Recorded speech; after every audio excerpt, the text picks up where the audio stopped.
बात करते हैं एसेंस ऑफ एथिक्स का। एसेंस का मतलब होता है क्रक्स, यानी इसका पूरा निचोड़ क्या है।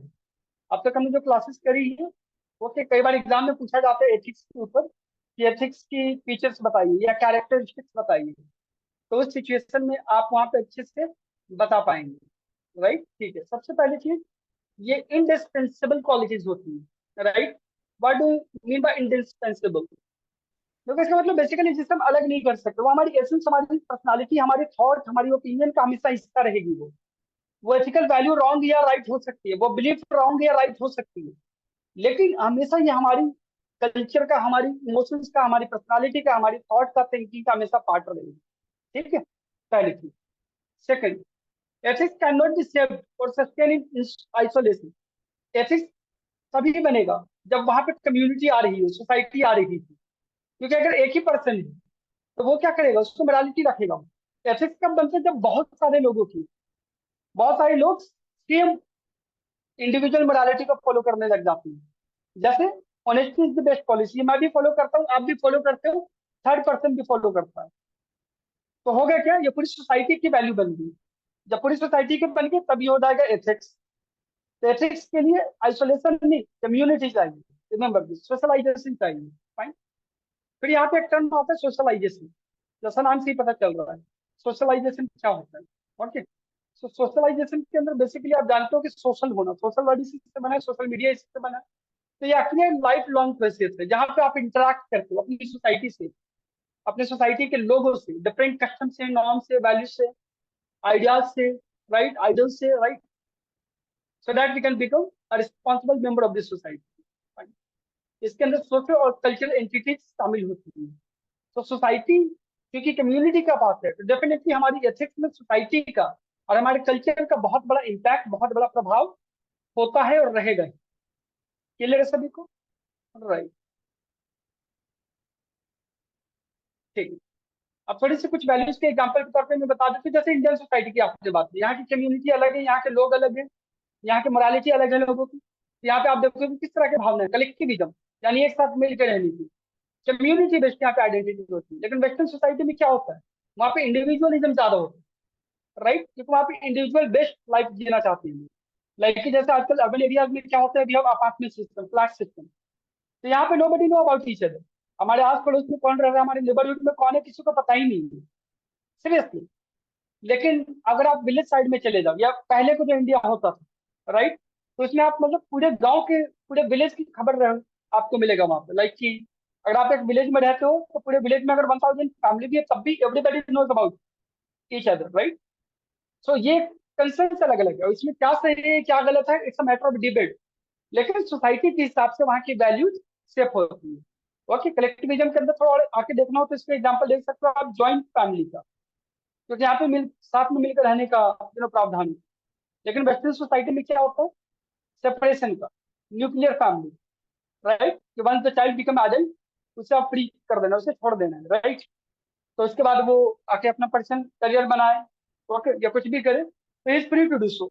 वहां पे पेरेंट्स का कोई बहुत ज्यादा इंटरफेयर नहीं होता। राइट, अगर आपको थोड़ा बहुत भी आइडिया हो, जैसे आपको पता ही होगा कि 18 के 18 का होने के बाद पेरेंट्स अपने बच्चे को वहां पे घर से निकाल देते हैं कंप्लीटली इंडिपेंडेंट होने के लिए। राइट, तो ये कुछ अच्छी बातें भी थी, कुछ पॉजिटिव चीजें भी सीखने के लिए। और इंडिया में आप देखो, यहाँ पे 35 ईयर्स का भी आदमी घर में ही बैठ के like parents are feeding them, so that is also not good, right? So ये थोड़ी सी डिफरेंस हमें सोसाइटी भेज देगी। Similarly Alexa is from Telangana, Telugu society से आती है, तो उसके अपने कुछ फीचर्स होंगे। Right, and size comes from Punjab, तो पंजाबी कल्चर अपने आप में काफी डिफरेंट है, काफी अलग है, काफी बढ़िया है। तो ये अपने अपने फीचर्स के साथ आते हैं। राइट, चलो यहाँ पे लेट्स से अगर आप इंटरव्यू पैनल के सामने बैठे हुए और उन्होंने यही सवाल आपसे पूछ दिया कि ओके अलेक्सा और साहिल और anyone, you come from Telangana और Punjab, so what are the top 5 features of your society, your regional society? Answer दीजिए हमें, बताइए Alexa, what are top 5 features of Telugu society, how they are different from the other neighbourhood states and communities? Sir, first thing is, sir, yes, Telangana people are very much religious, and they mostly like to celebrate the festival, sir. So Okay, first so of you all, all it's religious celebrate it. people. Tamil Nadu, Malayalis, Kerala, Kannada people, you all do that. What is special about Telangana? All the time you are just boasting your own state. No, sir. Okay, then tell us. कुछ तो different होगा ना, कुछ तो Telugu people अलग होंगे ना अपने कल्चर में, अपने सोशल वैल्यूज में। यही ऑब्जर्वेशन की बेस से चेक करेगी वो। इंटरव्यू में कुछ ऐसा सवाल नहीं पूछते नॉलेज का, वो आपके ऑब्जर्वेशन चेक करेंगे और वहां पता चल जाता है कि भैया आदमी डिजर्व करता है या नहीं। बताओ क्विकली, व्हाट इज, मतलब सर मैंने फाइव अगर पूछा था, आप एक भी नहीं बता पा रहे। Yes go ahead. सर अगर अगर कुछ बड़े लोग जो घर को आते हैं ना सर, उन लोगों को बिना यस खाना सर। खा खिलाए Telangana people will not send them back home sir. अच्छा। Yes sir, that is true. Okay, that's a good one. Okay, ये सारी बातें अच्छी है, but other people also do that. Okay next. That's all sir. ठीक है, आप बताइए आयुषी, मुजफ्फरनगर में जो कम्युनिटी है वेस्टर्न यूपी की, उनके क्या फीचर्स देखने को मिलेंगे हमें? यहाँ पॉजिटिव या यहाँ नेगेटिव जो भी आपको लगता है बताइए। ओके। लोग क्या है, मतलब जल्दी घुल मिल जाते हैं यहाँ पे। मतलब अच्छा।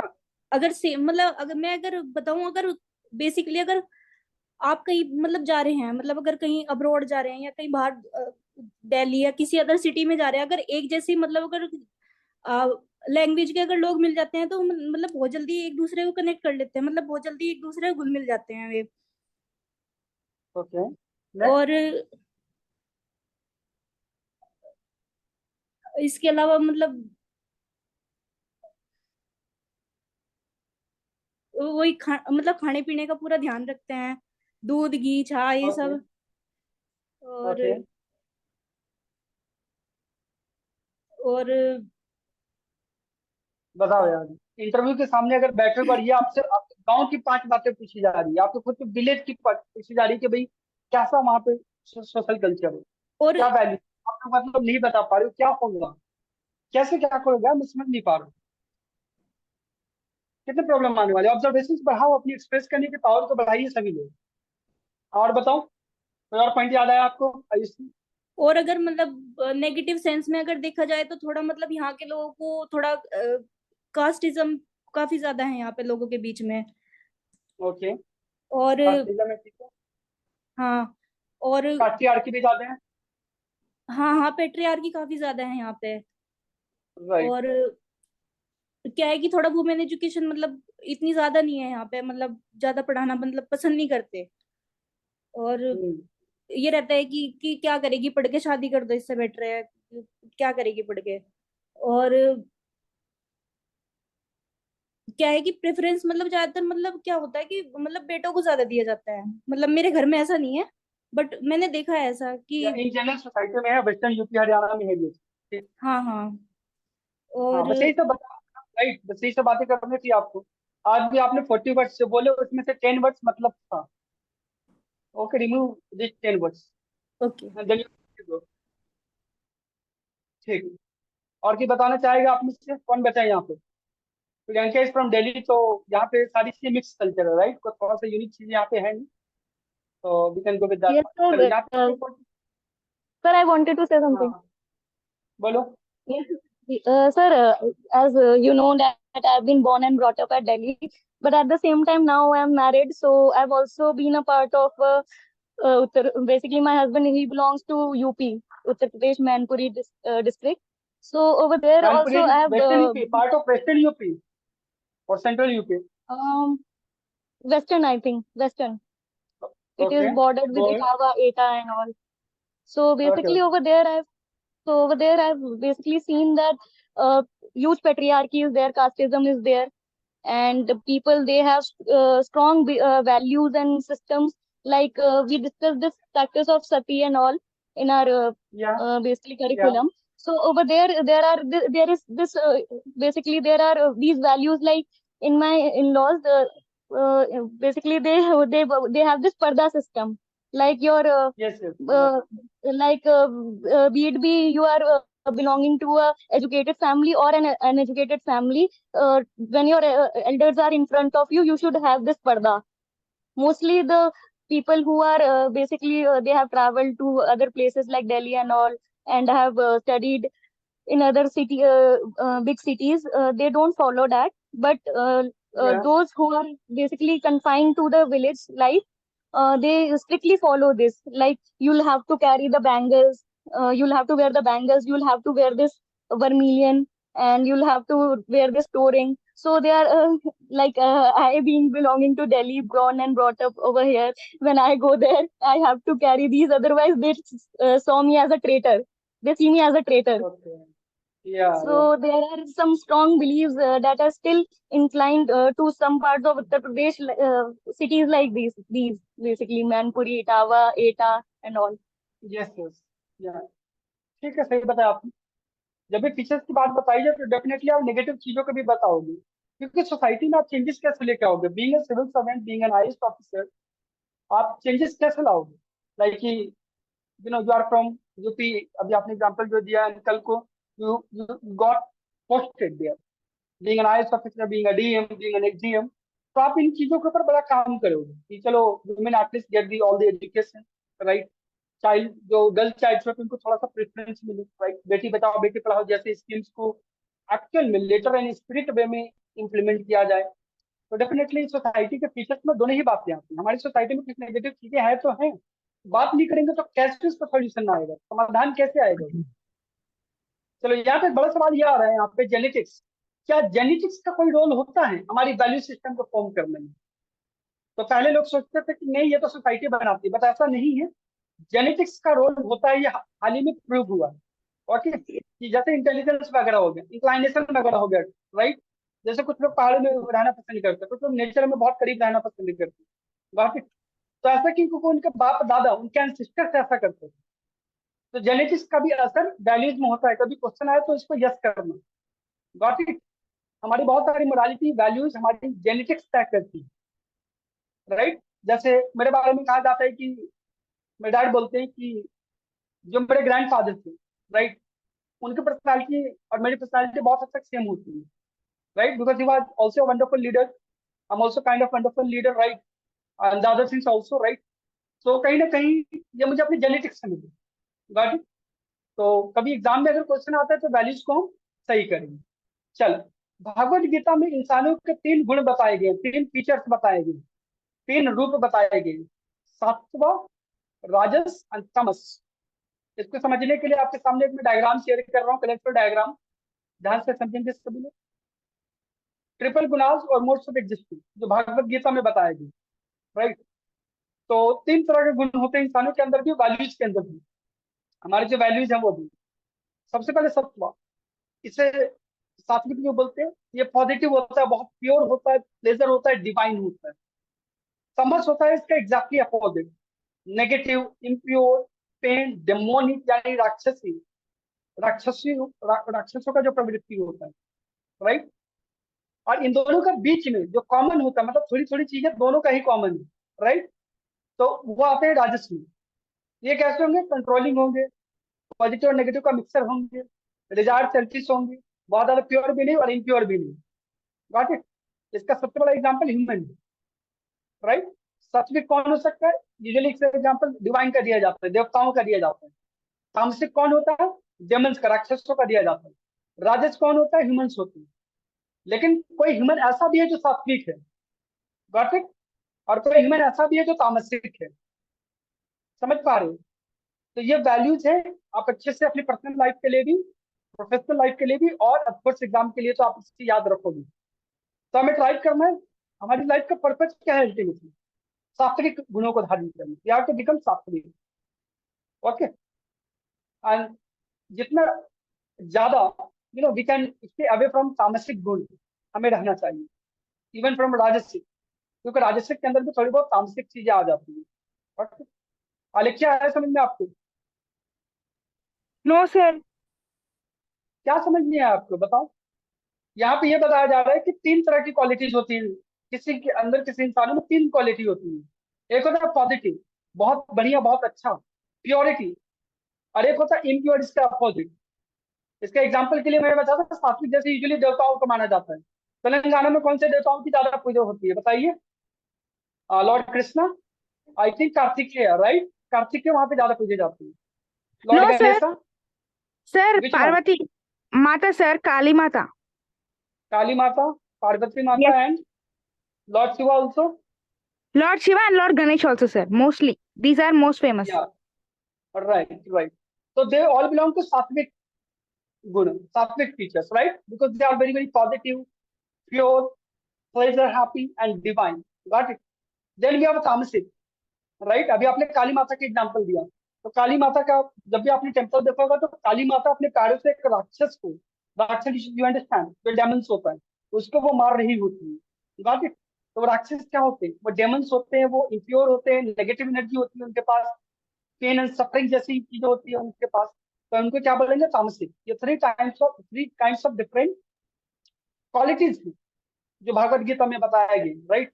एंड इन दोनों का अगर कोई कॉमन में मिक्सचर है, लेट्स से कि जैसे आप हो, तो आप ना तो पूरी तरीके से, या हम सभी की बात करते हैं, हम ना तो पूरी तरीके से सात्विक है, साधु महात्मा है, और ना ही पूरी तरीके से डेमन से राक्षस है। हम इन दोनों के बीच में कहीं पे झूल रहे हैं।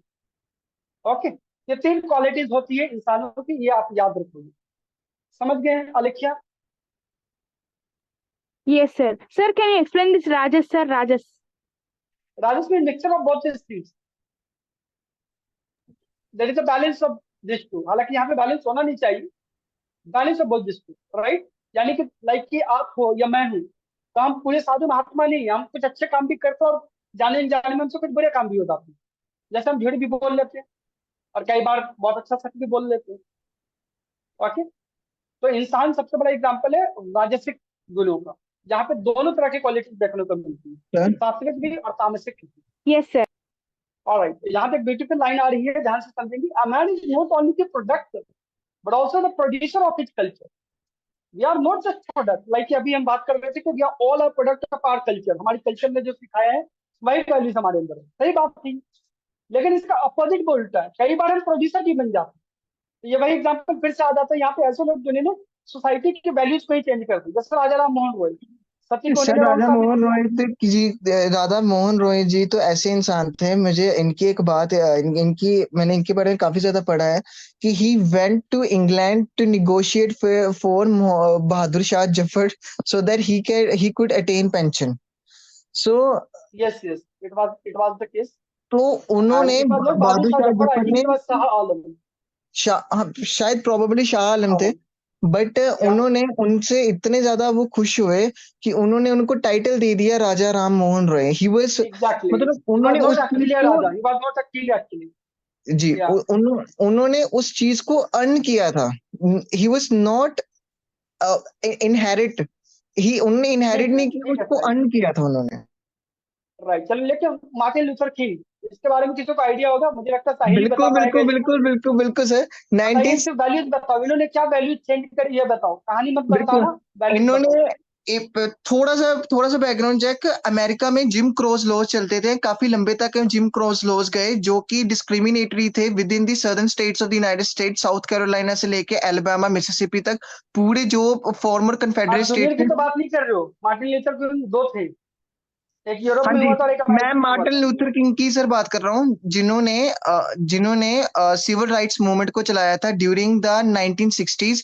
And during the Lyndon B Johnson civil rights act pass हो गया था and segregation was formally ended within the United States. And ये अपोलो मिशन के थोड़े टाइम पहले ही हुआ था 1969 में under the administration of right, Lyndon B Johnson. इन्होंने बोला था कि injustice anywhere is a threat to justice everywhere. And वाह, इसके ऊपर he's यूपीएससी ने also said इस समय क्वेश्चन पूछा है, बहुत ही बढ़िया लाइन है। Injustice anywhere is a threat to justice everywhere. इन्होंने ये भी बोला था कि आई हैव अ ड्रीम। इनकी एक बहुत आइकॉनिक स्पीच थी जहां पर इन्होंने ड्रीम यस के यस, बारे आई में हैव अ बात की। ड्रीम।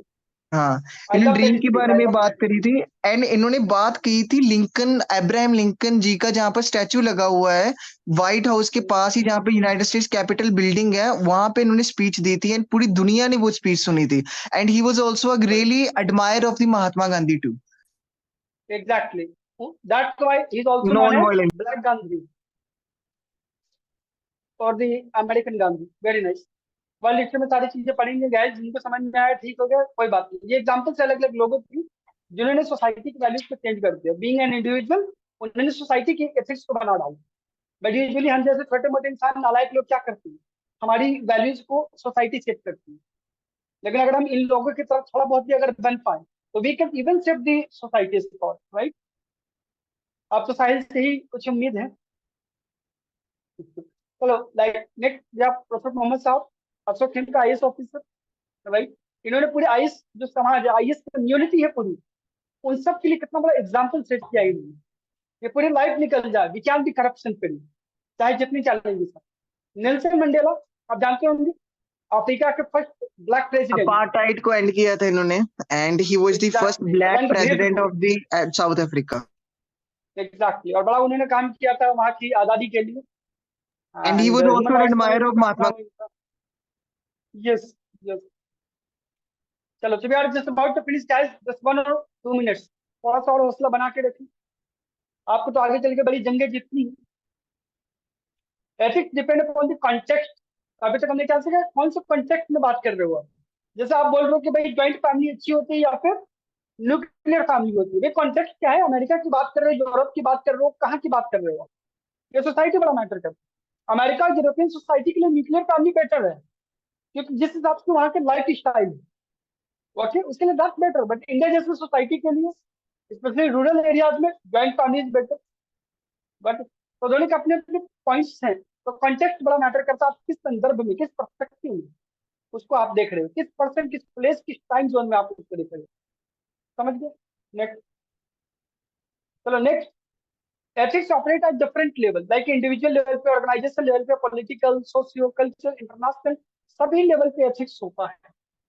मेंटल लेवल पे भी होता है, इंडिविजुअल लेवल पे भी होता है, ग्रुप पे भी होता है, राइट। अब जैसे अभी हम क्लास ले रहे हैं, तो इस क्लास की भी अपनी एक एथिक्स है, and you and I are abide by that ethics, right? We are supposed to follow that.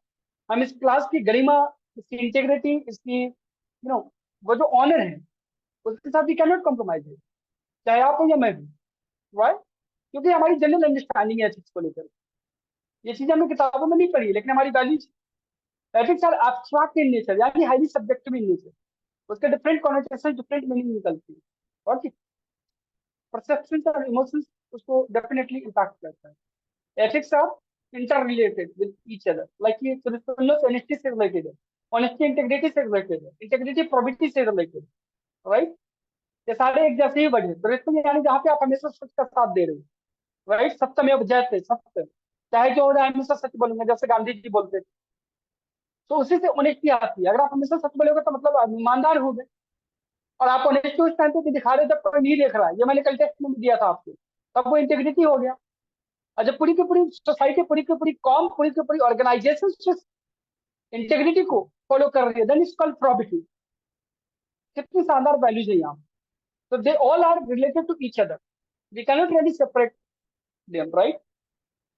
Ethical behaviour जो होती है हमारी, ओके, वो भी ह्यूमन इंटरेक्शन का पार्ट होता है, और ह्यूमन के साथ जो मशीन के साथ है, लाइक आजकल एआई आ रहे हैं, मशीन आ रही है, टूल्स आ रहे हैं, एलिमेंट्स है, इन्वायरमेंट है, सबके साथ हमारी एथिक्स बनती है। जैसे पेड़ पौधे, ट्रीज, प्लांट्स, इनके साथ भी हमारी एथिकल वैल्यूज है ना। लाइक तुलसी का पौधा हो गया, तुलसी के पौधे के लिए कितना बड़ा वैल्यूज है हमारी सोसाइटी के अंदर ना। लाइक इंडियन सोसाइटी में तो जो विमेन से every day they worship that तुलसी का पौधा, राइट। तो सिमिलरली मशीन से आप जानते हो, मशीन कुछ नहीं है, उसके अंदर कोई जान नहीं है, कोई इसके अंदर आत्मा नहीं होती है, but still people, specially in Hindu religion, what they do, वो इनकी पूजा करते हैं अपनी मशीनों की, राइट। जो कम्युनिटी हमारे सामने, ज्ञान कम्युनिटी, या जो व्यापारियों के ट्रेडिंग कम्युनिटी वाले लोग आ गए, विश्वकर्मा डे, विश्वकर्मा डे होता है, तो साल में सभी लोग अपने टूल्स की, अपनी मशीनों की पूजा करते हैं, साफ सफाई करते हैं, तो उसमें कोई आत्मा नहीं, but still they do that, why, ethical values. Then we have elements, किसी भी तरीके का एलिमेंट्स हो सकता है, कोई तत्व हो सकता है, कोई नेचर का प्रोडक्ट हो सकता है, एनवायरमेंट के साथ तो है ही। तो ह्यूमन और नॉन ह्यूमन दोनों के साथ में एथिक्स बनता है। देखो ये क्लैरिटी होना बहुत जरूरी है, क्योंकि अगर ये नहीं बताया जाता तो एग्जाम में आप लिखते नहीं केवल एथिक्स हम कैसे नॉन ह्यूमन के साथ बना सकते हैं, ये मोबाइल फोन के साथ मेरा कैसे एथिक्स बनता है, भाई सर बिल्कुल ये बनता है। बहुत अच्छी चीज बोली। फॉर एग्जाम्पल अगर कोई कार है, अगर आप कार की टाइम से सर्विस नहीं करवाओगे, जैसे अभी बहुत सारे डिफरेंट काइंड ऑफ कंसेप्ट्स आ रहे हैं, you are taking something out of that thing, just like आप टीवी देख रहे हैं, and if you don't clean your TV, in the end the machinery will get breaked up and it will die out. तो हर चीज के साथ ethics को use करोगे, because everything is originated by the compounds created by the nature. बहुत बढ़िया। Next, ethics originate from sense of justice. Ethics आता क्यों है हमारे दिमाग में? क्योंकि हमें कहीं ना कहीं जस्टिस को इंश्योर करना होता है। ये हमारे सबकॉन्शियस माइंड में चल रहा होता है पहले से, क्योंकि आप इंश्योर द जस्टिस। तो वो एथिक्स ऑटोमेटिकली हमारे फिर एक्शन में आने लग जाता है। और किसी पर्टिकुलर सोसाइटी के कॉन्टेक्ट में बात होती है कि चलो सोसाइटी जस्ट है या नहीं है या अनजस्ट है, जस्ट है या अनजस्ट है, अपोजिट एक दूसरे का फेयर है या फिर अनफेयर है, राइट। तो जस्टिस अल्टीमेटली, एथिक्स का पर्पस क्या है हमारा? कि जस्टिस हो सके। अभी मैं इस क्लास में एथिक्स क्यों फॉलो कर रहा हूँ या आप क्यों फॉलो कर रहे हो? सो दैट हम आपकी पढ़ाई के साथ, आपकी तैयारी के साथ में, आपकी कोचिंग के साथ में, रात को आपने ग्रुप में चेक किया होगा, रात के 3 बजे मैंने आप लोगों को क्वेश्चन बना करके सेंड किया, because Saturday Sunday I was very much occupied in my job. Okay, तो I came late night, but still around 3:30 के आसपास आई मेड द पेपर, और फिर मैंने आपको शेयर किया। तो ऐसा क्यों? बिकॉज समथिंग इन मी बोल रहा था कि ये जस्टिस नहीं होगा, राइट। अगर इस संडे को भी टेस्ट नहीं मिला स्टूडेंट्स को, तो इनके साथ जस्टिस नहीं हो पाएगा, राइट। तो थोड़ा सा और एफर्ट करते हैं, लेट्स गिव द टेस्ट। समझ पा रहे हैं आप इन चीजों को? लेकिन फिर भी आप में से कुछ लोग हैं जो टेस्ट लिखते नहीं, क्या करें? Ethics are maintain and sustained by the essence of responsibility and not mere accountability. ये हमारे अंदर से आना चाहिए कि एथिक्स को फॉलो करना है। अगर कोई बाहर से बता रहा है कि भाई ये करो वो करो, अकाउंटेबिलिटी के डर से कि कोई आपसे पूछ लेगा, आपके पेरेंट्स या आपके बच्चे या आपके दोस्त, आपके भाई आपसे बोल देंगे कि भाई पढ़ता क्यों नहीं, जाकर तैयारी कर, फोन क्यों चला रहे हो? अगर आप इसलिए पढ़ रहे हो तब आप कभी सिलेक्शन नहीं होगा आप। लेकिन अगर आप रिस्पॉन्सिबिलिटी ले रहे हो, आपके अंदर से ये चीज आ रही है कि मैं तो आईएएस निकालूंगा, मैं definitely I am going to make it, और फिर आप पढ़ते हो, तब definitely you will become an IAS officer. Is that clear to everybody? या